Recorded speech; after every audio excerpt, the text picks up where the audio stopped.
Hello students, मैं सोनू कुमार आप सभी को अपने इस यूट्यूब चैनल पर हार्दिक स्वागत करता हूं। हम लोग पढ़ रहे थे अर्थव्यवस्था।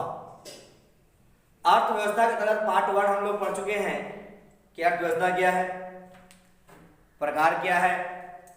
अगर आप मेरे चैनल पर नए हैं तो बगल में दिखाई दे रहे लाल रंग का सब्सक्राइब बटन को प्रेस कर दें और बेल आइकन का बटन दबा दें ताकि हर वीडियो का नोटिफिकेशन आपके पास पहुंच सके और तैयारी बहुत जबरदस्त हो।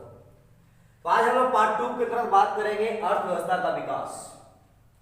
विकास से आप समझ सकते हैं धीरे धीरे आगे की ओर बढ़ना। जिस तरह से पौधे का विकास हुआ है ना, पहले अंकुर, फिर पौधा, फिर वही पौधा वृक्ष के रूप में परिवर्तन होता है, ठीक उसी तरह से अर्थव्यवस्था का विकास हुआ है। आदिम काल से, प्राचीन काल से ही अर्थव्यवस्था का धीमे धीमे क्या हुआ है, विकास हुआ है। अर्थव्यवस्था का विकास समझने से पहले आपको समझने के लिए आपको दो बात का समझना जरूरी है। एक है आर्थिक विकास और एक है मौद्रिक विकास। आर्थिक विकास है क्या, सुनिए ध्यान से। आर्थिक विकास के संदर्भ में एक व्यक्ति थे professor mayor Baldwin. Professor mayor एवं बाल्डविन जो थे वे कहे थे कि आर्थिक विकास जो एक ऐसी प्रक्रिया है जिसके द्वारा लंबे समय में वास्तविक राष्ट्रीय आय में वृद्धि होता है। समझिए मेरी बात को, क्या कहा है, समझने की कोशिश करिएगा, समझ में आएगा तभी, समझने की कोशिश करिएगा। तो कह रहे कि जब वास्तविक राष्ट्रीय आय में वृद्धि होगा वही क्या होगा, आर्थिक विकास होगा। ऐसा कहना था किनका, प्रोफेसर मेयर बाल्डविन जी का। तब कहिए कैसे, तो अब राष्ट्रीय आय मैंने पिछले क्लास में पार्ट 1 में बताया था आपको कि साल भर में किसी भी देश के द्वारा जो पैसा कमाया जाता है, जो अर्जित आय किया जाता है, वो क्या होता है, राष्ट्रीय आय हो जाता है। अगर उसी राष्ट्रीय आय में लंबे समय में वृद्धि होता है तो वह देश का क्या होगा, आर्थिक विकास होगा। जैसे हमारा देश भारत है, और हमारे भारत देश का अगर राष्ट्रीय आय वृद्धि होता है तो आर्थिक विकास में क्या होगा, वृद्धि होगा। क्योंकि आर्थिक विकास का मेन उद्देश्य होता है, मुख्य उद्देश्य होता है कि जो भी उत्पादन होता है उसके स्तर को ऊंचा करना। क्या करना, जो भी उत्पादन हुआ वस्तु सेवा का उसके उत्पादकता के स्तर को ऊंचा करना ही इनका मुख्य लक्ष्य होता है आर्थिक विकास का। जब तक आर्थिक विकास नहीं होगा किसी भी देश का विकास संभव नहीं है। और आर्थिक विकास के लिए सबसे जरूरी बात कौन सी है, राष्ट्रीय आय। राष्ट्रीय आय आपका होगा तभी आपका आर्थिक विकास होगा। अगर राष्ट्रीय आय नहीं होगा तो आर्थिक विकास नहीं होगा। सभी देश का राष्ट्रीय आय होता है। तो मैंने लिख दिया हूं परिभाषा को कि आर्थिक विकास एक ऐसी प्रक्रिया है जिसके द्वारा लंबे समय में वास्तविक राष्ट्रीय आय में वृद्धि होती है। वास्तविक कहने मतलब जो नेट है, हम बताएंगे आपको जब अगले क्लास में आएंगे, पार्ट 2 में आएंगे, राष्ट्रीय आय के बारे में चर्चा करेंगे कि किसको राष्ट्रीय आय में रखते हैं, किसको राष्ट्रीय आय में नहीं रखते हैं, बताएंगे आपको, चर्चा करेंगे उसमें। इसका मुख्य उद्देश्य क्या होता है कि अर्थव्यवस्था जितना भी क्षेत्र है, 3 क्षेत्र है ना अर्थव्यवस्था के, प्राथमिक क्षेत्र, द्वितीय क्षेत्र, तृतीय क्षेत्र, तीनों क्षेत्र की उत्पादकता के स्तर में क्या करना, वृद्धि करना। इसका मुख्य उद्देश्य है किसका, आर्थिक विकास का। ये आपका आर्थिक विकास समझ में आया होगा। आइए अब कभी कभी आर्थिक विकास और आर्थिक वृद्धि में आपसे अंतर पूछ देगा, 2 नंबर क्वेश्चन पूछेगा या 4 नंबर क्वेश्चन पूछ देगा ऐसे कि आर्थिक विकास किसे कहते हैं, आर्थिक विकास तथा आर्थिक वृद्धि में अंतर स्पष्ट करें। ऐसे क्वेश्चन आपसे यहाँ में पूछ सकता है। सुनिए ध्यान से, आर्थिक विकास तो जाने कि वास्तविक राष्ट्रीय आय वृद्धि होता है उसे क्या कहते हैं, आर्थिक विकास कहते हैं। इन दोनों में अंतर क्या है, आर्थिक विकास और आर्थिक वृद्धि में कोई खास अंतर नहीं है। इसका बहुत समय तक इसका कोई अंतर नहीं कर पाया था, लेकिन कुछ अर्थशास्त्रियों ने इसे अंतर स्पष्ट किए हैं। मेडिसन नामक अर्थशास्त्री ने क्या कहे कि धनी देश में आय का बढ़ता हुआ स्तर, यानी अमीर देशों में अगर आय का स्तर बढ़ रहा है तो वहां पे क्या कहेंगे हम लोग, आर्थिक विकास कहेंगे।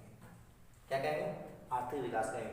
और निर्धन देशों में आय का बढ़ता हुआ स्तर क्या कहेंगे, आर्थिक वृद्धि कहेंगे। ऐसा कौन कहते हैं, मेडिसन नामक अर्थशास्त्री। यानी जिस देश में आय बढ़ेगा, धनी देश में आय बढ़ेगा, धनी देश में, तो वहां पे कौन सा शब्द यूज होगा, आर्थिक विकास। और गरीब देश में क्या होगा यूज, आर्थिक वृद्धि। ऐसा मानना था किनका, मेडिसन नामक अर्थशास्त्री। ये था आर्थिक विकास। और आर्थिक विकास अगर समझ में आपको आया होगा तो एक बात सोचिएगा, आर्थिक नियोजन क्या है। आर्थिक नियोजन क्या है? क्वेश्चन पूछ सकता है 2 नंबर आपसे कि आर्थिक नियोजन क्या है। कुछ नहीं है जी, बहुत ईजी है। हमारा देश का जो भी संसाधन है ना, उसी संसाधन का अगर हम विकास की क्रिया प्रयोग करते हैं, यानी विकास के रूप में प्रयोग करते हैं उसको, तो मेरा क्या है? आर्थिक नियोजन। जैसे मान लीजिए कि पेट्रोल है, संसाधन है ना, डीजल वगैरह है, बिजली है, इसी संसाधन का अगर हम विकास की ओर काम लेते हैं, विकास में काम लेते हैं इसका, तो क्या है? मेरा आर्थिक नियोजन है। तो आपको समझ में आया होगा कि आर्थिक नियोजन किसे कहेंगे? तो कहिएगा कि वैसा नियोजन या वैसा उपाय जिसके तहत देश के विभिन्न संसाधनों का प्रयोग विकास के लिए किया जाता है, विकास के लिए किया जाता है। तो वैसे लिख दूंगा, फिलहाल समझाना चाहता हूं मौद्रिक विकास। यह था आर्थिक विकास के बारे में। सीखिएगा मौद्रिक विकास क्या है। प्राचीन समयों में मौद्रिक विकास नहीं था। प्राचीन समय में वस्तु का वस्तु से लेन देन होता था। अगर आप गांव स्तर पे अभी भी देखते होंगे कि बगल आपका जो नेबर होता है, जो पड़ोसी होता है, उससे आपको क्या कहते हैं कि एक गिलास आटा दीजिए या 1 लीटर तेल दो, मैं तुम्हें, अगर मेरा तेल मिलेगा तो मैं तुम्हें दे दूंगा, या मेरा आटा आ जाएगा तो मैं तुमको दे दूंगा। ऐसा होता है ना गांव स्तर पे। तो इसे कहते हैं वस्तु के बदले वस्तु का लेन देन। विनिमय का 2 रूप है, एक वस्तु विनिमय प्रणाली और एक है मौद्रिक प्रणाली। अगर वस्तु से वस्तु का लेन देन होता है तो वहां पे वस्तु विनिमय प्रणाली है, जो पहले प्राचीन समय में था। दूसरा होता है मौद्रिक प्रणाली। वस्तुओं के बदले, सेवाओं के बदले अगर पैसा का प्रयोग होता है, मुद्रा का प्रयोग होता है, मुद्रा यानी पैसा का प्रयोग होता है, वह क्या है? मेरा मौद्रिक प्रणाली है। तो मौद्रिक प्रणाली के अंतर्गत क्या हुआ है? मौद्रिक विकास हुआ, यानी वैसा विकास जिसके तहत वस्तुओं और सेवाओं के बदले मुद्रा का विनिमय होता है, अदला बदली होता है, क्या कहलाता है? मौद्रिक विकास कहलाता है। यह था आपका मौद्रिक विकास। जैसे मान लीजिए 1 केजी हम चावल लिए, उसके बदले 20 रुपए दिए, तो मेरा क्या हुआ? मौद्रिक विकास है। पहले क्या था? 1 केजी चावल देना है, आप फिर हमने 1 केजी चावल दिया, आप 1 केजी चावल दे दीजिएगा। तो यह था आपका वस्तु से वस्तु का अदला बदली, विनिमय था। तो यह आपको समझ आया हो इतना बातें। अब हम जानेंगे, आपको इसी बताएंगे आपको हम आर्थिक नियोजन, सतत विकास, समावेशी विकास, फिर चर्चा करते हैं। इससे पहले आप इसे नोट कर लें।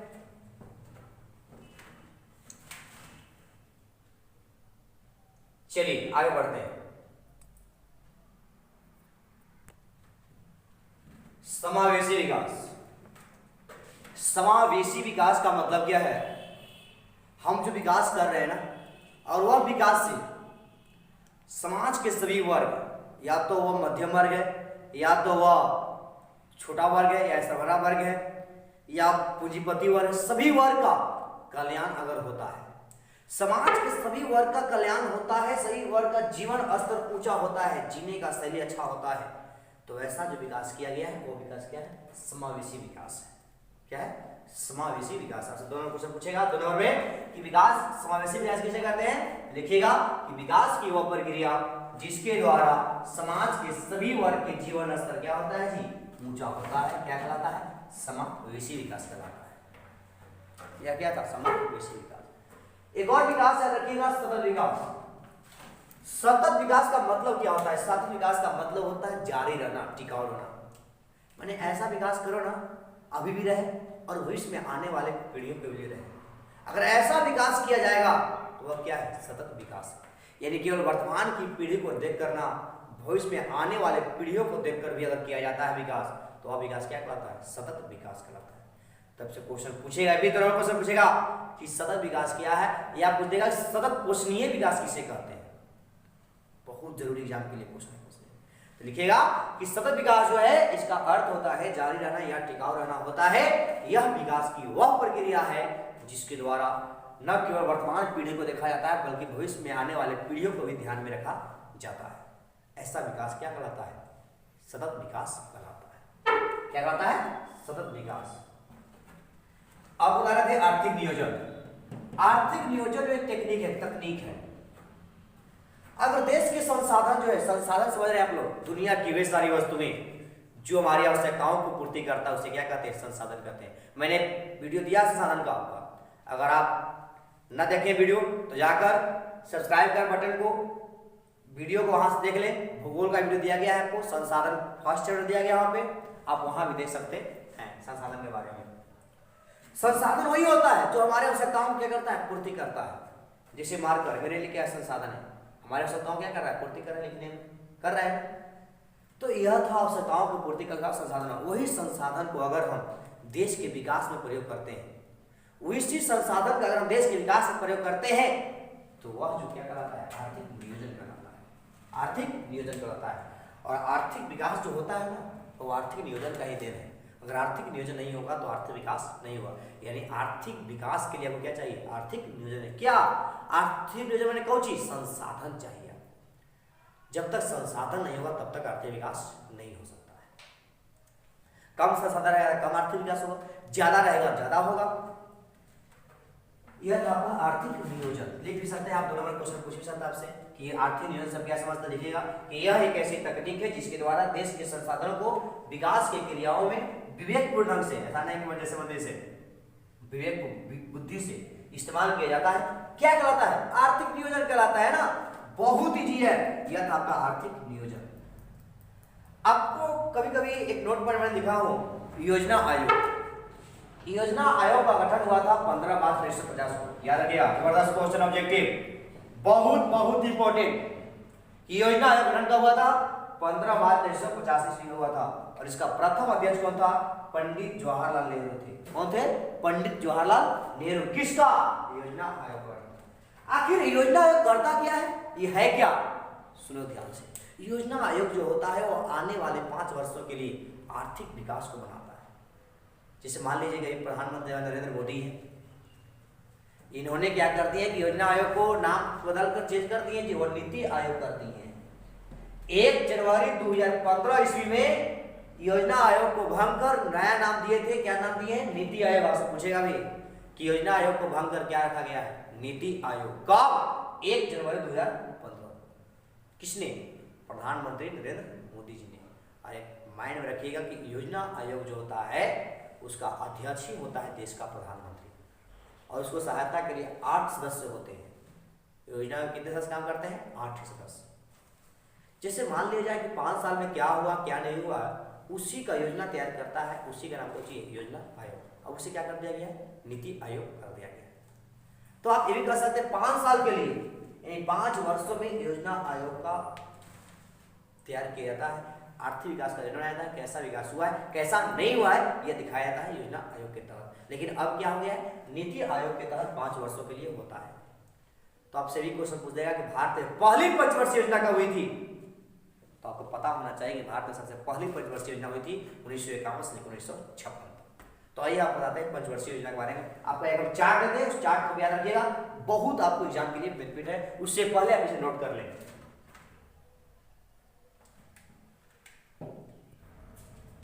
मैंने एक आपके पाठ्य पुस्तक के अनुसार एक चार्ट दिया हूं कि पहली पंचवर्षीय योजना 1951 से 1956, दूसरी 1956 से 1961, सातवीं आपको ये तीसरी क्या है, तो ये आपके पाठ्य पुस्तक के साथ चल रहा हूं मैं। 7वीं हुआ था 1950 से 1990, 10वीं हुआ था 2002 से 2007 और 11वीं हुआ था 2007 से 2012। और आपको पता है कि अभी क्या चल रहा है, नीति आयोग चल रहा है। एक बात याद रखिए राष्ट्रीय विकास परिषद के बारे में, जिसको कहते हैं एनडीसी। एनडीसी इसका फुल फॉर्म होता है national development council. National development council यानी राष्ट्रीय विकास परिषद। राष्ट्रीय विकास परिषद का गठन 6 अगस्त 1952 ईस्वी को हुआ था भारत में। और ये संगठन जो है ना, ये क्या करता है पता है, आखिर राष्ट्रीय विकास परिषद करता क्या है, यह राज्य सरकार और केंद्र सरकार के बीच यानी योजना आयोग के बीच, राज्य सरकार और योजना आयोग के बीच तालमेल बनाता है और सहयोग का वातावरण बनाता है। ये तालमेल करता है एक दूसरे से और सहयोग का वातावरण बनाने का करता है कौन, राष्ट्रीय विकास परिषद। साथ ही साथ यह क्या करता है कि पंचवर्षीय योजना को योजना आयोग प्रस्तुत करता है और उसे प्रूफ कौन करता है, उसे अनुमोदित कौन करता है, राष्ट्रीय विकास परिषद। यानी उसको लागू कौन करता है, राष्ट्रीय विकास परिषद। इसका पदेन जो सदस्य होते हैं, इसका जो अध्यक्ष जो होते हैं वो सभी राज्यों क्या होते हैं, मुख्यमंत्री होते हैं। राष्ट्रीय विकास का जो अध्यक्ष जो सदस्य है, जो अध्यक्ष है वो क्या है, राज्यों के सभी राज्यों के मुख्यमंत्री होते हैं। यदि राष्ट्रीय विकास परिषद का दो काम, पहला काम कि योजना आयोग के बीच तालमेल और सहयोग का वातावरण बनाना, और दूसरा काम कि जो भी योजना आयोग जो पंचवर्षीय योजना प्रस्तुत करता है उसको क्या करना, मान्यता देना, उसे अप्रूव करना, अनुमोदित करना, किसका काम होता है, राष्ट्रीय विकास परिषद का। और इसमें सदस्य कौन होते हैं, सभी राज्यों के मुख्यमंत्री होते हैं। तो इसे आप नोट कर लें।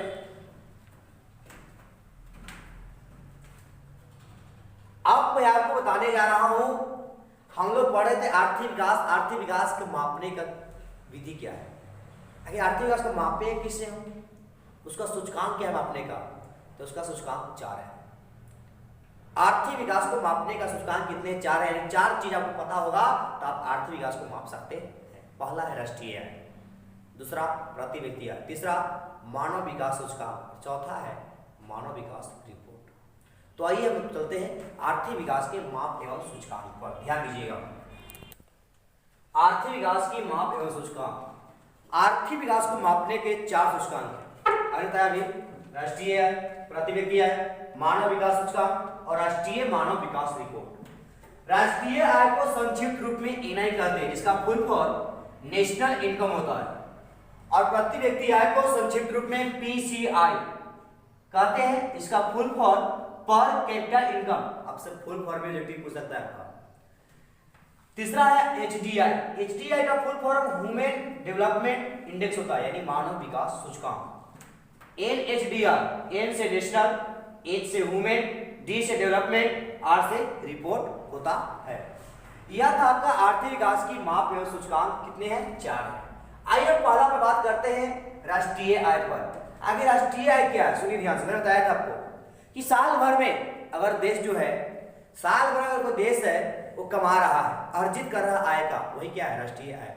तो वो अर्जित आय कैसे करेगा, या तो उत्पादन के या उससे उसके वस्तु पर सेवा। इस साल भर में जो भी वस्तु उत्पादन हुआ और सेवा उत्पादन हुआ, उसी का जो मौद्रिक मूल्य हुआ, वस्तु उत्पादन हुआ और सेवा उत्पादन हुआ, उसी के मौद्रिक मूल्य के योग को क्या कहते हैं, राष्ट्रीय आय कहते हैं। क्या कहते हैं, राष्ट्रीय। जैसे मान लीजिए कि हमारा देश भारत है, वस्तु उत्पादन से कमा लिया 50,000, एग्जाम्पल मैं मान रहा हूं, और सेवा को उत्पादन से कमा रहा है 1 लाख, तो उसका कुल आय कितना हो गया, 1.5 लाख। यानी वो 1.5 लाख क्या है, उस देश का राष्ट्रीय आय। तो किसी भी देश का राष्ट्रीय आय निकालना होता है तो उस देश की वस्तु का जो उत्पादन हुआ और सेवा का उत्पादन हुआ, उसके मौद्रिक मूल्य यानी पैसा के योग को यानी जोड़ को क्या कहते हैं, राष्ट्रीय आय कहते हैं। और जिस देश का राष्ट्रीय आय अधिक होगा वह देश क्या होगा, विकसित होगा, ऑटोमेटिक है। अब जगरा पास ज्यादा पैसा होगा वही ना होगा जी। मान ली तुम्हारे पास ज्यादा पैसा है तो अमीर है ना।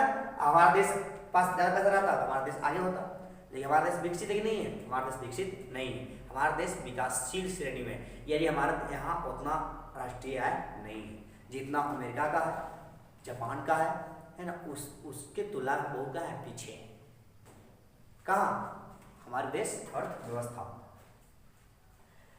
जिस देश का राष्ट्रीय आय अधिक होता है क्या कहता है, विकसित कहलाता है। जिसका आय अधिक कम होता है वो क्या होगा, अविकसित कहलाएगा। अगला दूसरा सूचकांक है प्रति व्यक्ति आय। ये जो राष्ट्रीय आय है ना, यह प्रमुख सूचकांक है मापने का। अब बताइए कि राष्ट्रीय आय से माप सकते हैं ना कि वह देश का आर्थिक विकास कैसा होगा, माप सकते हैं ना। दूसरा क्या है, प्रति व्यक्ति आय। प्रति व्यक्ति आय के बारे में बताया था कि कोई भी देश की राष्ट्रीय आय में देश की कुल जनसंख्या से अगर भाग देंगे, देश की राष्ट्रीय आय में देश की कुल जनसंख्या से अगर हम भाग देते हैं और जो भागफल मेरा आता है वही क्या कहलाता है, प्रति व्यक्ति आय। क्या कहलाता है, प्रति व्यक्ति आय। जैसे मान लीजिए मैं एग्जाम्पल ले रहा हूं अपने घर पे। आपके घर में 5 सदस्य हैं और 5 सदस्य में आपके घर का आय है 50,000। कितना है, 50,000। तो आपके घर का प्रति व्यक्ति आय कितनी होगी, आपका राष्ट्रीय आय कितना होगा, 50,000। घर की सदस्य कितने हैं, 5, तो 5 डिवाइड करिए तो 10 5 50, यानी आपके घर की प्रति व्यक्ति आय कितनी होगी, 10,000। तो आप जितने आप सदस्य संख्या कम रहेंगे, राष्ट्रीय आय ज्यादा रहेगा, प्रति व्यक्ति आय बढ़ेगा, तो आपका घर की स्थिति बढ़ेगा कि नहीं बढ़ेगा, बढ़ेगा। मान लीजिए 5-10 में है, सबका 10-10 आ रहा है और वही 20,000 प्रति व्यक्ति निकल जाएगा, तो बताइए आपका घर की स्थिति कैसा होगा? बेहतर होगा, विकास करेगा हर देश आपका घर। तो उसी तरह से अगर प्रति व्यक्ति आय अधिक होता है तो देश का क्या होता है? विकास होता है, ये देश क्या होता है? विकसित होता है। और ये सबसे बेहतर सूचकांक माना जाता है प्रति व्यक्ति आय को। आप सब व्यक्ति पूछेगा आर्थिक विकास को मापने का सबसे उचित सूचकांक किसे माना जाता है? ऑप्शन देगा राष्ट्रीय आय, प्रति व्यक्ति आय, मानव विकास सूचकांक, मानव विकास रिपोर्ट या राष्ट्रीय मानव विकास रिपोर्ट। ऑप्शन नंबर क्या होगा इसका? ए की बी होगा, कुछ प्रति व्यक्ति आय। तो इस तरह से यह था आपका राष्ट्रीय आय, प्रति व्यक्ति आय। आइए हम तीसरा काम करते हैं मानव विकास सूचकांक के अंतर्गत। तीसरा है मानव विकास सूचकांक।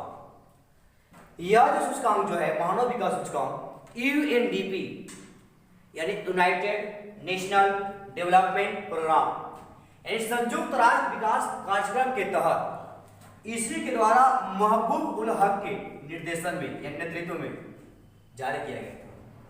जो मानव विकास रिपोर्ट के तहत मानव विकास सूचकांक कहिए या मानव विकास रिपोर्ट कहिए, ठीक है, बात एक ही है। मानव विकास रिपोर्ट जो था वो सबसे पहले महबूब उल हक के नेतृत्व में यूएनडीपी के द्वारा जारी किया गया था। इस सूचकांक के तहत लोगों के जीवन स्तर, जीवन आशा, शिक्षा को देखकर पता लगाया जाता था कि वहां के देश की आर्थिक विकास कैसा है। अगर वहां के लोगों के जीवन आशा बढ़िया है, लाइफ इंश्योरेंस बढ़िया है, शिक्षा बढ़िया है, जीवन स्तर बेहतर है, तो वह सूचकांक क्या है? वह वहां के देश में क्या है? आर्थिक विकास बेहतर है। ऐसा सूचकांक बना था कौन? मानव विकास सूचकांक। यानी किसी भी देश का आर्थिक विकास का निर्धारण कौन करता था? मानव विकास सूचकांक करता था। यह तीसरा सूचकांक आपका है।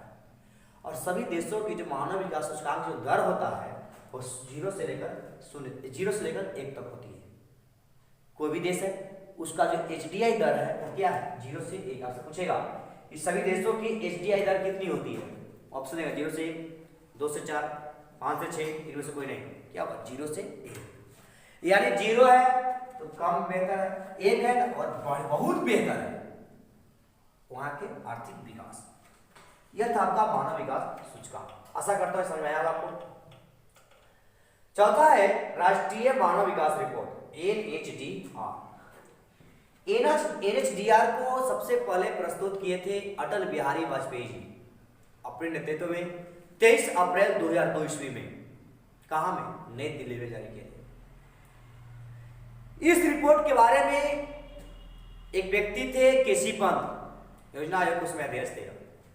केसी पंत जो थे वो क्या कहे थे कि अगर राज्यों को योजना तैयार करना है, राज्यों को बेहतर दिखाना है, राज्यों के बारे में जानना है कि वहां का राज्य कैसा है और राज्य कितना विकसित है कितना विकसित नहीं है, उसके लिए आपको क्या चाहिए? एनएचडीआर की आवश्यकता पड़ेगी।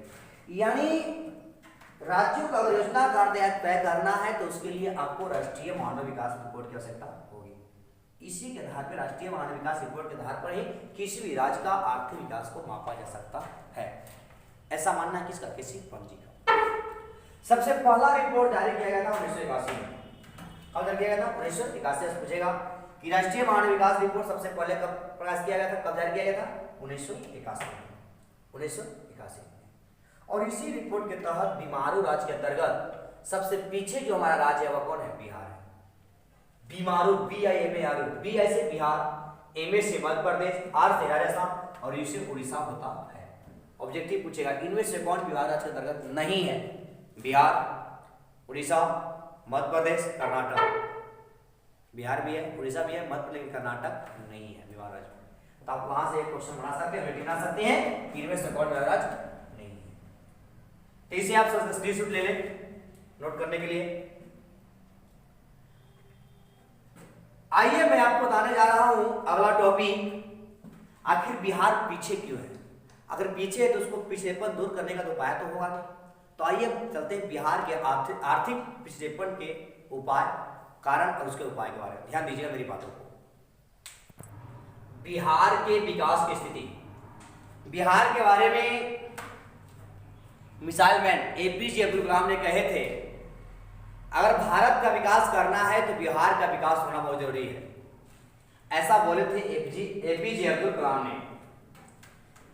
यानी भारत का विकास देखना चाहते हैं तो बिहार का विकास करिए, ऑटोमेटिक भारत क्या हो जाएगा, विकास करता है। ऐसा किसका मानना था? Doctor APJ Abdul Kalam. बिहार की धरती पर ही चंपारण आंदोलन की शुरुआत हुआ था। इतिहास में पढ़ाएंगे आप लोग भारत में राष्ट्रवाद, तो उसके तरफ बात करेंगे कि बिहार के अंतर्गत ही चंपारण नामक जगह पे चंपारण आंदोलन जो 1917 में हुआ था उसका बिगुल फूके थे। किसने? महात्मा गांधी जी ने। और बिहार के लोकनायक जयप्रकाश नारायण साहब ने, जो लोकनायक कहते हैं इन्हें, जिन्होंने छात्र आंदोलन किए थे, उन्होंने एक नारा दिए थे, संपूर्ण क्रांति। क्या किए थे? संपूर्ण क्रांति का नारा दिए थे। किसने? बिहार के ही लोकनायक जयप्रकाश नारायण ने संपूर्ण क्रांति का नारा दिए थे। आपको पता होना चाहिए कि आखिर बिहार पीछे क्यों है, पीछे होने का कारण क्या है, और पीछे उसका उपाय क्या है पढ़ने का। तो सबसे बड़ी कारण है बिहार का पीछे रहने का, वह जनसंख्या में वृद्धि। आज बिहार में दिनों दिन बहुत ज्यादा वृद्धि हो रहा है। जनसंख्या वृद्धि होने से क्या होता है कि आवश्यकताओं की जो वस्तुएं हो क्या जाती है, कम जाती है, जिससे बिहार क्या होता है, पीछे हो जाता है। अगर इसका पिछड़ेपन दूर करना है तो उस पर क्या करना होगा, आपको नियंत्रण करना होगा जनसंख्या पर। जनसंख्या पर नियंत्रण कर लेते हैं तो बिहार क्या होगा, विकास संभव अवश्यभावी है कि विकास होगा ही। दूसरा पॉइंट है बाढ़ तथा सुखाड़ से हानि। विगत कुछ दिनों से, विगत कुछ वर्षों से आपको पता, आप खुद भली बात समझ सकते हैं कि बिहार में कैसी स्थिति हो जाती है। कभी बाढ़ तो कभी सुखाड़। बाढ़ आने से फसल बर्बाद, सुखाड़ होने से फसल जल जाता है, फसल की बर्बादी, जिससे बिहार क्या होता है, पीछे हो जाता है। यानी मॉनसून पर डिपेंड है बिहार हमारा। बिहार की 80% जनता कृषि पर निर्भर है। अगर कृषि नहीं बढ़िया से होगा तो बिहार का विकास संभव नहीं है। अगर बिहार का विकास होना है तो कृषि बहुत इंपॉर्टेंट है, कृषि का विकास होना बहुत जरूरी है। अगर जब तक बाढ़ सुखाड़ पर नियंत्रण नहीं हुआ तब तक बिहार का विकास संभव नहीं है। तीसरा है उद्योग कमी। हमारे बिहार में उद्योग है ही नहीं, बहुत कम, ना की मात्रा में है, बहुत कम है। छोटा बड़ा उद्योग है, उतना बड़ा उद्योग नहीं है हमारे बिहार में। तो उद्योग की कमी है तो बिहार का विकास होगा क्या? नहीं। हमारे यहाँ के बहुत सारे मजदूर वो दूसरे स्टेट जाते हैं, क्यों? तो कि वहाँ पे उस उद्योग में काम कर सकें।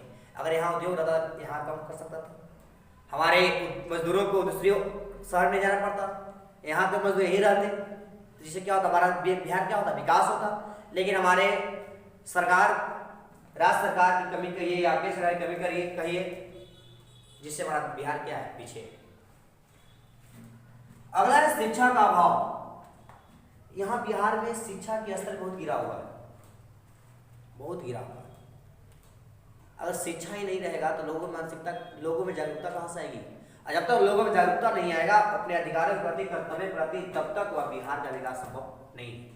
और बिहार का विकास करना है तो शिक्षा का विकास करना अति आवश्यक है, शिक्षा का विकास हो जरूरी है। अगला पॉइंट है आधारित संरचना का अभाव। आधारित संरचना का मतलब बताए थे आप लोग को, वैसा विकास, वैसा सुविधा जो हमारे देश के आर्थिक विकास में क्या करता है, मदद करता है। जैसे बिजली, परिवहन, संचार, व्यापार, अगर बिहार में होना बहुत ज्यादा मात्रा में हो, व्यापक स्तर पर होगा तो बिहार का विकास ऑटोमेटिक बहुत ज्यादा होगा। प्राचीन समयों की तुलना में बिहार वर्तमान स्थिति में बहुत आगे बढ़ रहा है। पहले बिहार की स्थिति अत्यंत दयनीय थी, अब कुछ सुधार, हालत सुधार हुआ है और धीरे धीरे होगा ही। आशा करता हूं सरकार से निवेदन भी है कि बिहार का विकास में थोड़ा सा योगदान दे। अगर विकास करना है, विकास करेंगे तभी जाकर इसका उपाय, इसका बिहार का विकास हो सकता है। अगला है बेरोजगारी। अब बिहार ही क्या, बहुत सारे स्टेट में बेरोजगारी फैली हुई है, केंद्र लेवल पर बेरोजगारी है। बेरोजगारी का सबसे प्रमुख कारण क्या है? कारण पता है बेरोजगारी क्यों है? बेरोजगारी का सबसे प्रमुख कारण है हम लोग आत्मनिर्भर नहीं है, हम लोग खुद पर निर्भर नहीं है। खुद पर निर्भर हो जाते हैं ना तो हम बेरोजगार नहीं बैठते, या किसी माध्यम से अगर कमाना स्टार्ट कर देते हैं, वो अपने पैसे अर्निंग स्रोत कर लेते हैं सोर्स से, तो लोग बेरोजगार नहीं रह पाएगा। लेकिन हम लोग आश्रित रहते हैं जॉब पे, जिसके कारण हम लोग क्या होते हैं, बेरोजगारी का मार्ग चलते हैं। तो अगर जब तक इसको दूर नहीं किया जाएगा बेरोजगारी को, तब तक इतना ही नहीं, यहाँ तक कि कम बुद्धिमान लड़का भी, कम नॉलेज वाले भी जॉब करता है। कारण क्या है? धांधली। कम नॉलेज वाला लड़का जॉब करता है, ज्यादा नॉलेज वाला लड़का क्या करता है, बैठता है। इंजीनियर और आईएएस आईपीएस का दिमाग वाला लड़का क्या करता है, ग्रुप डी नौकरी करता है। ये क्या बेरोजगारी है ना। तो बेरोजगारी को जब तक दूर नहीं किया जाएगा तब तक बिहार का विकास संभव नहीं है, यहाँ तक देश का विकास संभव नहीं है। यह था बिहार के पीछे होने का कारण। आइए अगला टॉपिक है कृषि जनित उद्योग। वो उद्योग है क्या? जिस उद्योग, वैसा उद्योग जो कृषि, जो कच्चा माल के लिए कृषि पर निर्भर होता है, यानी कच्चा माल अगर कृषि से प्राप्त होता है तो वह उद्योग क्या कहलाता है? कृषि जनित उद्योग कहलाता है। छोटा स्तर पर कह रहा हूँ, बड़ा स्तर पर आपका हो जाएगा, हो जाता है कौन? सूत्री वस्त्र उद्योग क्या है? वो बड़ा उद्योग, विशाल उद्योग है। वो भी कृषि के लिए, कृषि पर ही डिपेंड है, लेकिन वो बड़ा उद्योग है। छोटे पैमाने का उद्योग मैं कर रहा हूँ कि वैसा उद्योग जो कृषि, जो कच्चा माल के लिए कृषि पर निर्भर रहता है, वो क्या कहलाता है? कृषि जनित उद्योग कहलाता है। जैसे आम से अचार बनाना, टमाटर से टमाटर सॉस बनाना, ये सब कौन उद्योग के अंतर्गत आता है? कृषि जनित उद्योग के अंतर्गत आता है। एकदम ध्यान सुनिएगा मेरी बात को, जब तक नहीं सुनिएगा तब तक होएगा ही नहीं। अच्छा से अगर तैयारी करना आपको है, धैर्य पर मेरी बातों को सुनिए और वीडियो को देखिए और मजे से सुनिए मेरी बात को। कहानी की तरह समझा रहा हूं आपको। जब तक नहीं समझिएगा, तब तक नहीं सुनिएगा मेरी बात को, तब तक कुछ होने वाला नहीं है। कहा भी गया है, अब पश्चात होत का जब चिड़िया चुग गई खेत। इसलिए मत सोचिए कि बहुत समय पार हो, अब मेरा कुछ तैयारी नहीं हुआ। नहीं, कहा भी गया है, बुझी हुई समा फिर से जल सकती है, बुझी हुई समा फिर से जल सकती है। निराश मत हो, हताश मत हो, सिर्फ मेहनत कर, तुम्हारी किस्मत अभी भी बदल सकती है। अगर आप मेहनत करते हैं तो मेहनत के बल पर अपना माथे के जो लकीर है उसको बदल सकते हैं, किस्मत का लकीर बदल सकते हैं। किसके बल पर? मेहनत के बल पर, लेबर के बल पर। अगला है नरेगा, NREGA। नरेगा का फुल फॉर्म होता है national rural employment guarantee act, राष्ट्रीय ग्रामीण रोजगार गारंटी अधिनियम। यह नरेगा जो एक राष्ट्रीय योजना है। आप कहीं ब्लॉक में जाते होंगे तो आप देखे होंगे कि लिखा रहता है नरेगा। अब नरेगा की जगह लिखा जाता है मनरेगा। आखिर नरेगा है क्या, मनरेगा है क्या? यह एक राष्ट्रीय योजना है जो ग्रामीण मजदूरों को कम से कम साल भर में 100 दिन के लिए क्या देता है? रोजगार देता है। कौन? नरेगा। या कहीं मनरेगा। नरेगा कोई नाम बदलकर महात्मा गांधी जी के उसका क्या रख दिया गया है? मनरेगा। यानी M से महात्मा गांधी, N से नेशनल, R से रूरल, E से एम्प्लॉयमेंट, G से गारंटी और A से एक्ट। यह था कुछ नरेगा और मनरेगा के बारे में। तो इसे आप स्क्रीनशॉट ले सकते हैं, इसका नोट कर सकते हैं इसे आप। आशा करता हूं आपको यह वीडियो अच्छा लगा होगा। अगर अच्छा लगता है तो अपने दोस्तों से जरूर शेयर करें, लाइक करें और लाल बटन दबाकर सब्सक्राइब जरूर करें। धन्यवाद।